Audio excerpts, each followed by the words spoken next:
Buena jornada, compañeras y compañeros de Fogón en Fogón. Como ustedes sabrán, en Uruguay la agenda política se ha cubierto, al igual que en muchos países, entre ellos la República Argentina, de distintas medidas que desde el gobierno se vienen tratando de implementar para detener esta inflación que parece haberse trasladado como causa de la guerra entre Rusia y Ucrania. Y esto, bueno, ha llevado a una suerte de, por lo menos en Uruguay, de buscar propuestas que han aparecido de distintos sectores, desde la oposición, pero fundamentalmente también desde los integrantes de la coalición multicolor de gobierno y desde el propio Poder Ejecutivo, que en el medio de ese debate de propuestas que iban, por ejemplo, de rebajar el IVA por un tiempo considerable algunos productos de la canasta básica familiar, a otra especie de estudio de posibles subsidios, el gobierno finalmente ha decretado adelantar algunos de los aumentos de salario previsto para el sector de trabajadores públicos y de los jubilados, y sugerir a justamente las empresas privadas el aumento a sus trabajadores. Esto ha generado distintas reacciones y la verdad del asunto es que en realidad, en tanto ha habido pérdida de salario real,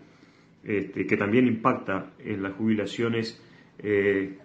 cualquiera de las propuestas que se están estudiando claramente parecen insuficientes.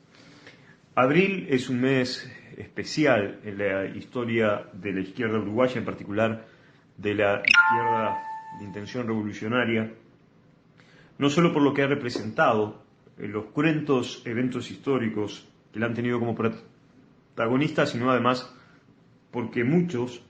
de estos hechos aún siguen en un manto de impunidad. El 14 de abril de 1972, ustedes recordarán que fue la fecha donde comandos tupamaros salieron a justiciar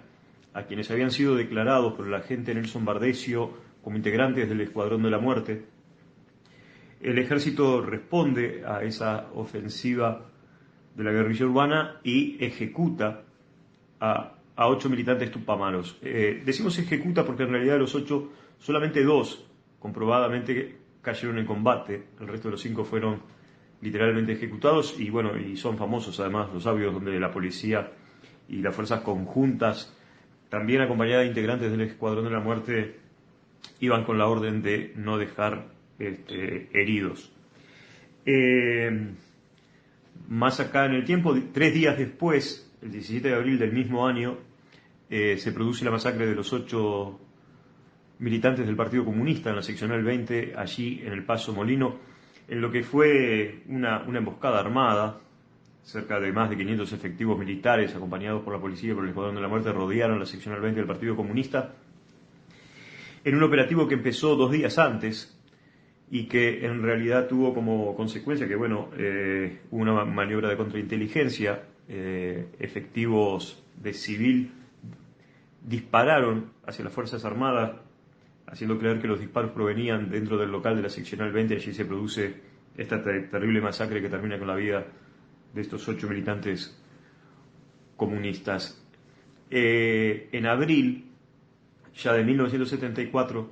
en el barrio montevideano de Brazo Oriental se produce la masacre, el fusilamiento de 3 jóvenes militantes del Movimiento de Liberación Nacional Tupamaros,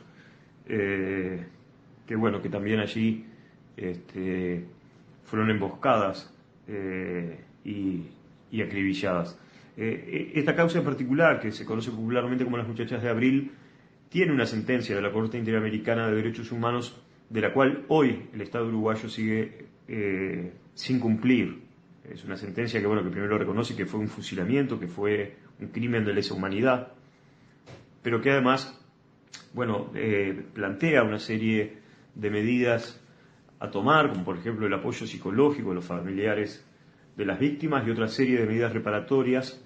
entre ellos, por ejemplo, la publicación de la sentencia, que hasta el día de hoy sigue sin cumplirse. Y muchísimo más acá en el tiempo, también en abril, el último asesinato de la dictadura militar en 1984 del doctor Vladimir Roslik. Ustedes recordarán que sobre los fines de la dictadura, fue conocido el caso de este médico de allí, de la zona de Río Negro, de San Javier más específicamente, que fuera asesinado por los militares. Todas estas causas que hacen un Abril trágico, hasta el día de hoy siguen impunes. Omitimos decir que el 19 de abril de 1976, en el barrio Barracas de Buenos Aires, aparece ejecutada la militante Telva Juárez, militantes del Partido por la Victoria del Pueblo. Asesinato que también sigue impune. Por lo tanto, nosotros decidimos a toda esta serie de artículos mencionar como las emboscadas de abril para la izquierda uruguaya.